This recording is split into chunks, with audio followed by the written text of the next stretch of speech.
Hi எல்லாருக்கும் வணக்கம். இன்னைக்கு ரொம்ப டேஸ்டியான ப்ரான் பிரியாணி எப்படி செய்றது அப்படின்னு சொல்லிட்டு பார்க்கலாம். பாத்திரத்துல வந்து கொஞ்சமா வந்து எண்ணெயும், நெய்யும் வந்து சேர்த்துட்டு பட்டை, கிராம்பு, ஏலக்காய், அந்த கல்பாசி அதெல்லாம் சேர்த்து நம்ம வெங்காயம், பச்சை மிளகாய், முந்திரி, திராட்சை எல்லாம் வந்து வதக்கிக்கலாம்.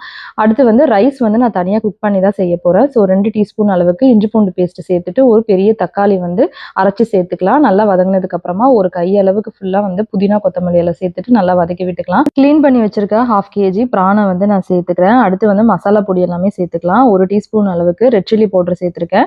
1 டீஸ்பூன் வந்து காஷ்மீரி சில்லி பவுடர், 1 டீஸ்பூன் தனியாத்தூள், 1/4 டீஸ்பூன் மஞ்சத்தூள் சேர்த்துருக்கேன். 1 1/2 டீஸ்பூன் கரம் மசாலா, நல்லா 2 டேபிள் ஸ்பூன் அளவுக்கு தயிர் வந்து சேர்த்துக்கலாம், கெட்டியான தயிர்.